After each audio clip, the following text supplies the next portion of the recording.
What is up, everybody? Welcome back to the channel. It is me, Jello the Casual Card Gamer, and I know it's been a while since I've done a deck profile, partially because I've just been so busy with the vlog series that I've forgotten to sit down and do deck profiles. So here is one deck that I have been having a lot of fun with in testing, and sadly the first time that I did use it on camera I lost because I kept forgetting to do part of its skill. But this is the Sword Saint of Invincibility Daihouzan Nubatama deck. It just came out. It came out last year, more technically speaking, in Clan Collection 2, and yeah, it's been a blast playing this deck, and I'm not gonna talk too much more about it. Let's just get straight into the deck profile. So, we'll start off with, of course, the starter. I like Stealth Dragon, Magatsu Wind. Just looks really, really nice and very form-fitting to the older starters that I like a lot more. So there we go. When rolled upon, draw a card, and then if your opponent's Vanguard is grade 1, then you get a quick shield as well. So there we go. Next, moving into the actual meat of the deck, we run 4 copies of Sword Saint of Invincibility Daihouzan, the flavor of today's Vanguard deck. So its first ability is when this unit attacks a Vanguard, Counterblast 1, Soul Blast 1, choose one of your opponent's rear guards, return it to their hand until end of that battle. This unit gets plus 10k and 1 drive, so it becomes 22k, and he has a triple drive automatically. And if your opponent's Vanguard is grade 3, meaning if you went second or if it's later on in the game and they only have 1 rear guard on the field, he gets another plus 10 and a crit. So Counterblast 1, Soul Blast 1 to bounce something to get triple drive, and also to potentially get another 10k and a crit automatically is really, really fun. And also his second ability, which I forgot to do during the From the Bottom to the Top deck playtesting games against Yet, his second ability is when your opponent plays a rear guard from anywhere. It doesn't have to be from hand, from anywhere. As long as they play something, if they have more than 4 cards in their hand, they have to discard a card every time that they call something. So that's really nice. It keeps your opponent's hand at a minimum, especially, and it gets around superior calling from different places, because the ability is when a unit is placed on rear guards. So it doesn't matter if it's from the deck, from the drop zone, they have to discard as long as they have more than 4 cards. And that is it for him. Next, we run 2 copies of Shura Stealth Dragon Jamio Kongo. So this card is kind of annoying. Thankfully, he isn't that expensive. So if you guys are thinking of building this deck, then I'll put the prices for each part as we go along. But I'm pretty sure Daihouzan is less than $1. Jamio Kongo's, the last time that I checked, were only about $4 each on TCGplayer. So yeah, this is a pretty budget deck, even with all the pieces. So Jamio Kongo's ability is when it is placed on Vanguard or at the end of each turn, if your opponent has more than 6 cards in their hand, they have to discard until they only have 6. Then, if you have a grade 3 in your soul, instead of 6, they're only left with 4 at the end of each turn. So it's so stupid the way that his ability functions. So yeah, just 2 copies of him, just because he doesn't have the same aggression as Daihouzan. He just makes it easier for you to jump into Daihouzan during a final turn. I guess you would have Jamio Kongo with another grade 3 under it. Maybe you would ride Daihouzan, then Jamio Kongo to keep your opponent at 4, and then when you're ready to go in for the kill, you ride Daihouzan again. So that's the idea with this. And for funsies, I run 2 Stealth Beast Kokushigarasu. So basically the victorious deer of Nubatama in a different way. So on Vanguard or rear guard, you do not want to ride this card. 1, because it doesn't have a protect gift. 2, he's only 11k. So his ability is Soul Blast 3, discard 2 sentinels from your hand.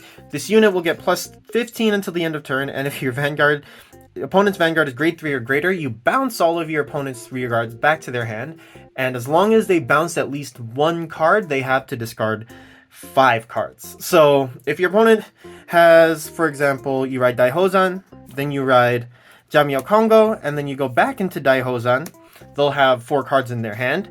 You call Kokushigarasu. As long as they only have 1 or 2 rear guards on the field, you activate his ability, discard the 2 Sentinels from the Protect gifts that you get off of these grade 3s, then they have to bounce their entire hand. As long as they bounce at least 1, they have to discard 5. So if they only had 1 rear guard on the field, they're left with 1 card in their hand. If they had 2 rear guards on the field, they're left with 2 cards, so on and so forth.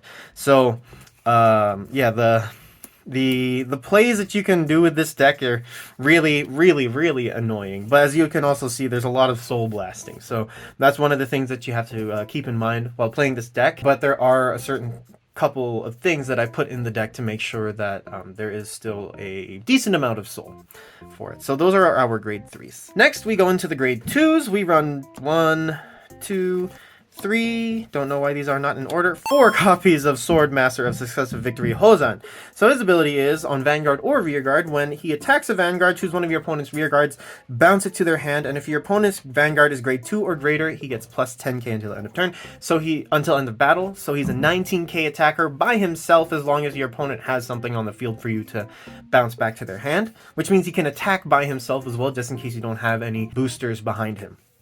And his Vanguard ability when rode upon is when he's rode upon by a grade 3, if your opponent has 3 or more rear guards, choose one of your Vanguards and it gets plus 1 crit and plus 1 drive until the end of turn. So if you let your opponent proliferate their field, basically, then as soon as you ride grade 3, your Vanguard is already really, really annoying. So plus 1 crit, plus 1 drive, and then if you ride Daihouzan right over, then he becomes a quad drive with crit automatically. Then if your opponent has nothing on the field, then he gets plus 20, has 2 extra crits, and a quad drive. So that's very fun.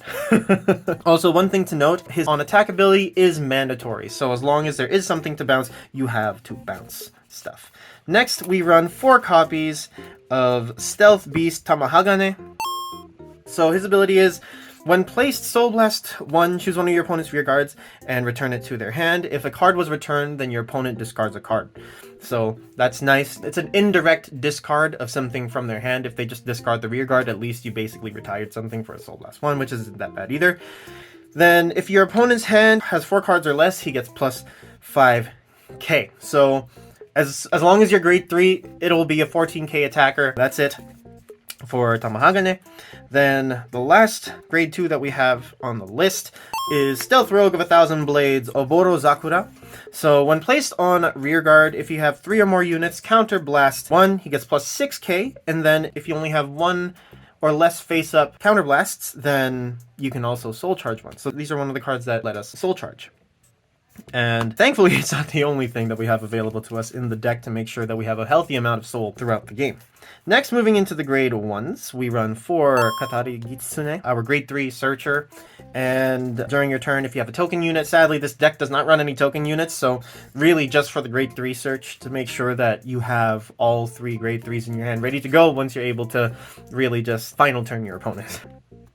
Next is Martial Arts of Laceration Daihouzan. So when he's placed on Vanguard, look at the top 7 cards of your deck, choose up to 1 grade 2 or greater card with Daihouzan in its name, so it's the ride chain, it's the grade 1 ride chain ability, basically, and then reveal it, add it to your hand, then shuffle your deck. There is no discard, which is nice. And his second ability, from the rear guard only, at the end of the battle that this unit attacked or boosted, you can choose one of your opponent's rear guards and return it to their hand. So this helps you set up for your Daihouzan attack. If your opponent has 2 rear guards or 3 rear guards even, and you have a Daihouzan grade 1 and a Daihouzan grade 2, you attack with that 1 lane, then they bounce 2, then your Daihouzan gets the extra critical, and so on. So that's nice. And next, we run 3 copies of Tempest Stealth Rogue Fuki. So if your opponent's rear guard was returned to hand during this turn, he gets plus 6k, so he becomes a 14k boost. And in a deck that doesn't have very high raw numbers, this is really important, because once you go in for your final turn push, you want to make sure that your opponent really just can't guard any of the stuff that you're attacking with. So 14k boost plus whatever grade 2s or 3s you have in front of it is great.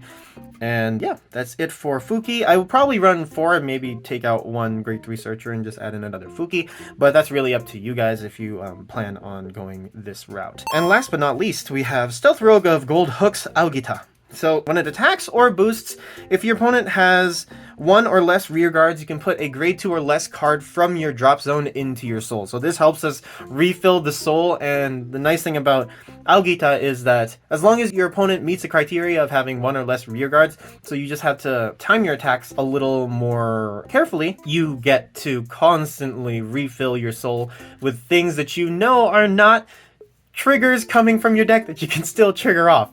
But yeah, that's it for our grade 1s. Moving into the triggers, very standard. We run 6 crits, 6 draws, 4 draw PGs, and 2 regular draws, and then 4 of our Heal Guardians. Let me just move that there. And 4 of our Heal Guardians, so Mumio Kongo. All of the Heal Guardian abilities are the same. They are generic, but just in case, for those who do not know what the Heal Guardians do, when you use it as a Guardian, as long as you haven't played a grade 3 yet, as long as you haven't ridden a grade 3 yet, you can activate one of the following abilities. 1, your Vanguard gets plus 10k until the end of turn, so you become even harder to hit early game, so you can't get rushed.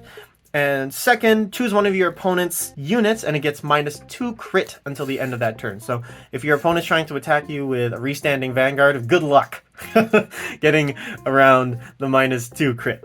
And yeah, when he's placed on rear guard, if you have no damage, then you don't deal a damage, you just place a card into your damage zone from the top of your deck. So even if you do trigger off of that reveal, nothing happens. But yes, that is it for this deck profile. What do you guys think? I don't know if this is the best way to play this deck, but this is the most enjoyable way for this has been the most enjoyable way for me to play the deck.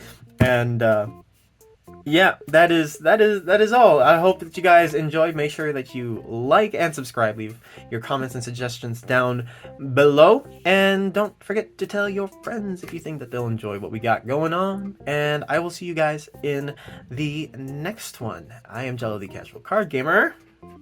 Take care.